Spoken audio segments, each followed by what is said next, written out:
जय श्री राम, जय हनुमान। परमार्थ का मार्ग जो है वो कायरों का मार्ग नहीं है।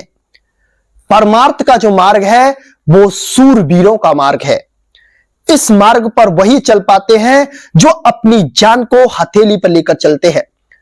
बड़ी से बड़ी विपत्ति में, बड़ी से बड़ी परेशानी में, बड़े से बड़े खतरे में वो डटकर उसका सामना करते हैं और अपने ध्यान को, अपनी पूजा पाठ को, अपने राम नाम के जाप को बंद नहीं करते हैं।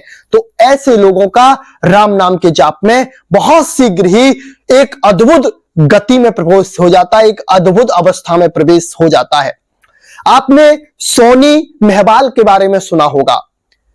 सोनी मेहवाल एक प्रेमी प्रेमिका थे और वो इतने प्रेमी प्रेमिका थे तो जो उसकी प्रेमिका थी उससे मिलने के लिए नदी को एक कच्चे घड़े से पार करती थी। आप समझिए उसकी प्रेम की आतुरता कितनी होगी। जो सोहनी थी वो अपने प्रेमी से नित्य प्रति मिलने के लिए कच्चे घड़े का सहारा लेकर नदी को पार करती थी और उसका यह नित्य प्रति काम था, क्योंकि उसे अपने प्रेमी से मिलना था, अपने प्रेमी से उसके बारे में जानना था, उसको खुश करना था। एक दिन क्या हुआ, किसी ने वो जिस घड़े से उस नदी को पार करती थी उस घड़े को ही किसी ने मिट्टी के घड़े, कच्चे घड़े में बदल दिया। लेकिन सोनी जो थी वह इस बात पर अड़िग थी कि मुझे अपने प्रेमी से अवश्य मिलना है। तो उसने, जो नदी थी वो बहुत तीव्र उफान पे थी, फिर भी अपने प्रेमी से मिलने की पूरी कोशिश करी और उस नदी को पार करने की कोशिश करी। तो जो सोहनी थी उस नदी में उस बहाव को झेल ना पाई और उसमें उसकी मृत्यु हो गई और उसका प्यार अमर हो गया। इसी तरह से राम नाम के जाप में होता है, इसी तरह से भगवान की भक्ति में होता है। आप भगवान की भक्ति में हर कदर, हर तरह से अपने आप को ढाल देते हैं, अपने आप को राम नाम के जाप को समर्पित कर देते हैं और उसके लिए बड़े से बड़े खतरे लेने का सामना करते हैं, बड़े से बड़े चीज को पाने का प्रयत्न करते हैं और हर प्रकार की आप परेशानी का सामना करते हैं। तो आपको श्री राम जी अवश्य ही अपने धाम, अपने साकेत धाम में जगह देते हैं, क्योंकि श्री राम जी अपने भक्तों पर सदा ही कृपा करते आए हैं। करहूं सदा तिनकी रखवारी, जिम बालक राखे महतारी।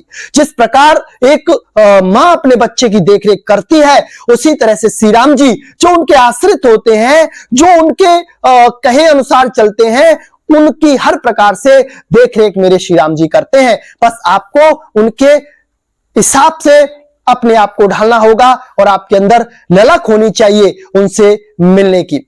अगर आपको संतों के मार्ग पर चलना है, उनके मार्ग पर आप चलना चाहते हो, तो तन, मन और धन तीनों की कुर्बानी करने के लिए 24 घंटे तैयार रहो। किस समय कौन सी चीज आपके सामने आ जाए, किस समय कौन सी चीज आपको त्यागनी पड़े, उस समय आपको बिल्कुल भी सोच नहीं करना चाहिए। अपनी इच्छाओं को रोको, मोह ममता को त्यागो और निंदा तानों को सहने के लिए तैयार हो जाओ। अगर आपको परमार्थ के मार्ग में आगे बढ़ना है तो इन बातों को अवश्य अपनाओ। अगर इस आदर्श पर अपना जीवन नहीं ढाल सकते तो राम नाम का जाप, या फिर आप किसी भी साधना में, या आप किसी भी मंत्र में, या आप किसी भी चीज में सफल नहीं हो सकते हैं। आप इन चीजों को अवश्य संभालिए, आप इन चीजों को अवश्य देखिए और इन पर चलने की कोशिश करिए और अपने जीवन को एक मजबूत बनाइए। ये संसार है, ये कर्मों का लेखा जोखा, एक कर्मों का जो उतार चढ़ाव है, कर्मों का जो हिसाब किताब है उसके लिए आया है। अगर किसी पड़ोसी के खेत का एक दाना भी अगर आपके खेत में गलती से आ गया है तो आपको उसका भी हिसाब देना पड़ेगा। ये जो मनुष्य शरीर आपको मिला है वो कर्मों का हिसाब देने के लिए और आपको नवीन कर्म करने के लिए। और इसमें एक सबसे बड़ी भूमिका, एक सबसे बड़ी खासियत जो है वह यह है कि इसी शरीर से आप परमपिता परमेश्वर को प्राप्त कर सकते हैं। आप श्री राम जी के भक्त बन सकते हैं, आप राम नाम के जाप से जुड़ सकते हैं और अपने जीवन को एक अलग ऊंचाई पर ले जा सकते हैं। इन बातों को अपनाइए, सूरवीर बनिए और मेहनत करिए, संतों के मार्ग पर चलिए और आगे बढ़िए। राम जी आप पर अवश्य कृपा करेंगे और आपके जीवन में अवश्य ही बदलाव आएंगे। आज के लिए बस इतना ही, मिलते हैं आपसे बहुत जल्दी ही एक और ऐसी नई जानकारी के साथ। तब तक के लिए जय श्री राम, जय जय हनुमान।